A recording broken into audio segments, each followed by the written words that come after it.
Pouvez-vous dire véritablement que votre amour aujourd'hui pour le Seigneur, pour la Bible, pour le peuple de Dieu a augmenté par rapport au premier jour de votre salut?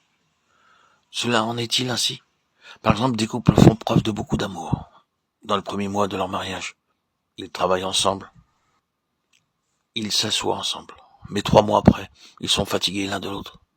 Le mari regarde dans une direction, la femme dans une autre. Ils passent toute une soirée à la maison, assis, sans parler. Bien qu'avant leur mariage, ils ne pouvaient s'arrêter de parler. Maintenant, après 3 mois, ils se comportent comme des muets. L'amour a progressivement diminué et le résultat en est un foyer malheureux. Ceci est une très pauvre illustration, mais notre amour pour le Seigneur Jésus-Christ devrait devenir plus fort, plus riche et plus pur jour après jour, et ne pas s'affaiblir. Il nous faut ressentir le même amour pour les nôtres.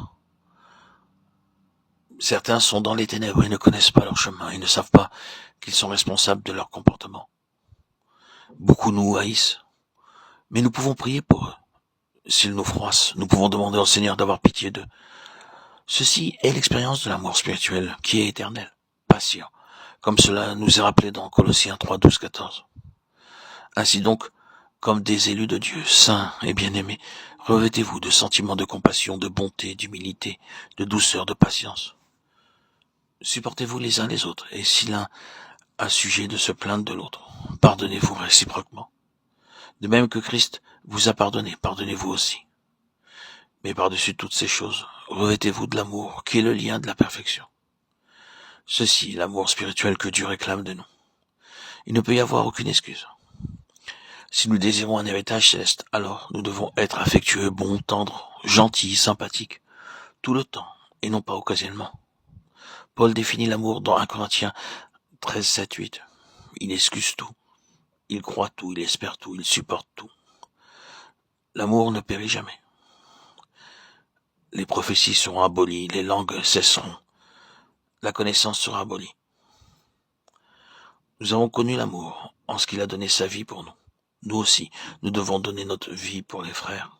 1 Jean 3, 16. Ceci vient par l'expérience. Cela ne viendra pas facilement. Nous devons prier. Lorsque nous sentons nos cœurs s'endurcir, nous devons prier. Seigneur, rends mon cœur tendre.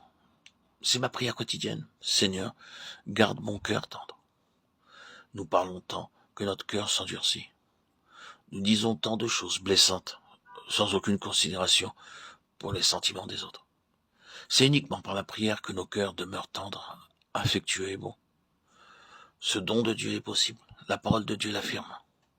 Le Seigneur Jésus-Christ nous a tant aimés que nous devons aussi aimer comme il l'a fait. C'est ainsi que mon Père Céleste vous traitera, si chacun de vous ne pardonne à son frère de tout son cœur. Matthieu 18, 35. Nous devons pardonner. Alors Pierre s'approcha de lui et dit, « Seigneur, combien de fois pardonnerai-je à mon frère lorsqu'il péchera contre moi? Sera-ce jusqu'à 7 fois ?» Jésus lui dit, « Je ne te dis pas jusqu'à 7 fois, mais jusqu'à 70 fois 7 fois. » Matthieu 18, 21, 22. 490 fois. Nous éprouvons de la difficulté à pardonner, ne serait-ce que 2 fois. Nous disons, je te pardonne, mais je ne veux plus parler avec toi. Oui, je te pardonne, mais ne viens plus chez moi. Viens, et après cela, va-t'en. C'est difficile de pardonner. Être bon, affectueux et gentil. L'amour sait comment pardonner. Voilà ce que nous demande le Seigneur. Voilà ce que l'Esprit Saint nous pousse à avoir comme attitude. S'il nous a pardonné, pourquoi ne nous pardonnerions-nous pas les uns les autres? C'est pourquoi aimer et pardonner les autres est la première expérience fondamentale lorsque nous devenons un vainqueur, car nous ne pouvons pas vaincre simplement par de longues prières et par les jeûnes.